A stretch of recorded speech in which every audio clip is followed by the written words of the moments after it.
asalaamaaleykum mbokki Sénégal maa ngi leen di nuyu yéen ñëpp kenn ku nekk ci turam ak santam.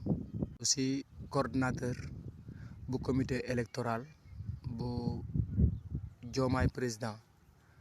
bu Touba Toul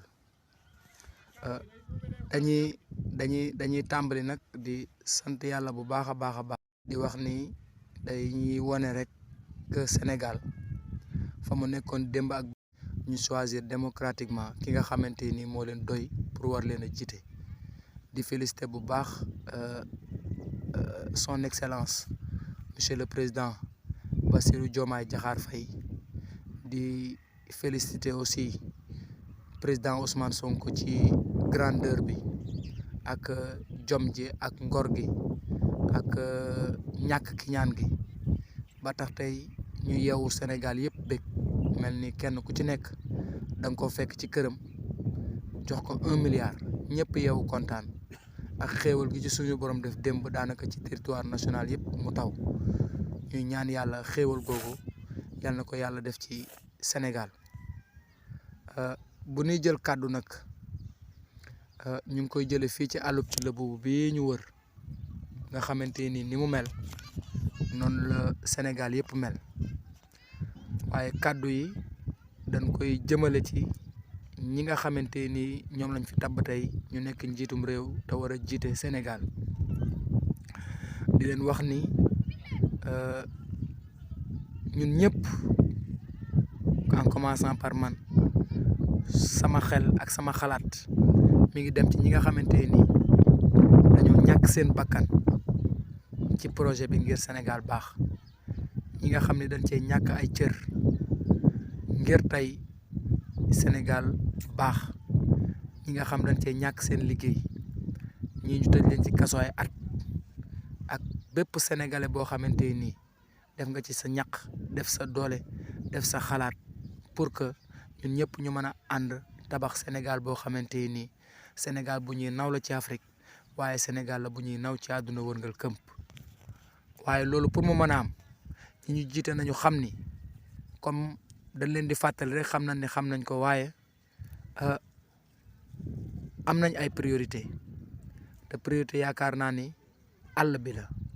ndax àll bi sonn nañ dund gi seer na donc xëy na sunu kàddu ndaw na lool ci ñu digal wala ñu wax sax ay kàddu jëmale ko ci ki nga xam ni mooy président Bassirou Diomaye Diakhar Faye son excellence waaye xanaa rek di fàttali rek li nga xamante ni moom la ñu war a njëkk def ci liñ jàpp mooy fexe ba def tous les moyens possibles pour que déjà ñu mën a wàññi dund bi en premier lieu pour que ñu mën a alléger li nga xamante ni ñooy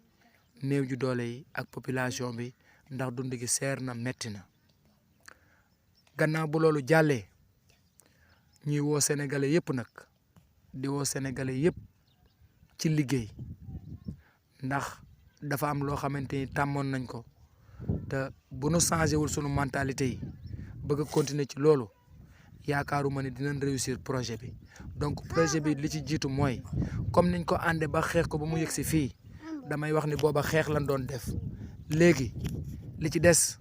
mooy liggéey bi nag ñun ñëpp ñoo ci war a ànd na sénégalais yi jóg takku kenn ku ci ne takk ndiggam président bi takk ndiggam gouvernement bi takk ndiggam ministre yi takk ndiggam ñi nekk administration takk seen ndigg population bi takk seen ndigg ñu àndandoo liggéey defar Sénégal mentalité bi ñu war a génn ci suñu bopp mooy dañuy toog mbir mi di ñëw di dox am na kenn koo xam ne xëy na fal nañ ko sama mbokk la damaa war a toog may defal loolu mooy tax kenn ku ne dugg ci musiba yoo xam ne boo lëgee mën naa dal sa kaw waaye du yem ci yow mën naa àgg ba ci say mbokk te loolu yaakaar naa ne bokk na ci mesures yi ñu war a njëkk a jël dañuy woowaat sénégalais encore une fois de plus surtout ndaw ñi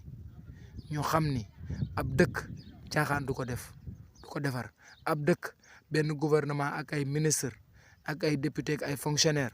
ak ay maire mënuñu ko defar waaye am ab réew ñi nga xam ne ñoo ko mën a defar mooy waa réew mi yëpp tënku ci dëgg comme ni ko son excellence di waxee ak président Ousmane Sonko di jub di jubal di jubbanti waaye aussi di liggéey àll bi nag yaatu na te damaa yaakaar ni bu nu bëggee defar réew mi li ñu war a njëkk a def mooy priorité mooy àll bi dugg ci àll bi fexe fa créer loo xamante ni ay conditions yoo xam ne nit ñi dinañ mën a am ay barab yu ñuy liggéey yu leen jege nit ñi dinañ mën a am fu ñuy liggéey di am lu ñuy suturloo di am lu ñuy yore seen njaboot foofu daal laa ne woon nañ ci tàbbal suñu kàddu wax ci suñu xalaat fexe nag ba sénégalais yëpp jot ci luñ ci wax loo xamante ni lu dëng la ñu ngi koy tuub waaye nañu xam ni defar rek moo ko tax a jóg di wax rek ni démb ñu bëri dañ doon jubilé fi ma dëkk ak ci commune Touba Toul ak Sénégal yëpp waaye man daanaka dafa mel ni ndox mu sedd lan ma sotti ndax damaa toog xalaataat réfléchiraat xalaat responsabilité bi nga xam ni moo nekk ci suñu ay mbagg xalaat aussi yaakaar bi nga xam ni sénégalais yi am nañ ko ci ñun pour que ñu mën a teg Sénégal ci benn groupe de personnes ñoo koy def waaye c'est le Sénégal tout entier ñoo ko mën a def ñu ngi woo sénégalais yëpp de tout bord ñu ñëw ñu àndandoo liggéey àndandoo defar suñu suñu Sénégal àndandoo defar suñu avenir doom yi nga xamante ni ñoo nekk ci suñu wet ñu tabaxal leen avenir boo xamante ni moo gën ñun suñu Sénégal bi nga xam ni moom la nekk tey loolu moo nekk projet Pastef di jaajëfal encore une fois de plus tout le Sénégal ndax lii du combat wu patriote kese wala combat wu coalition Diomaye mais sénégalais yëpp ñoo àndu takk bëgg changement ba tax ñu voté ndoo massivement ba élection yi am nañ yàqin ak yaakaar ni li ñu di war a def dinañ ko def ba ñi nga xam ni ñoom la yàlla teg jox leen cër boobu pour ñu déclarer li nga xam ni mooy résultat définitif yi dinañ déclarer ni Bassirou Diomaye Diakhar Faye gagné na élection présidentielle yii 2024 gagné na ko au premier tour avec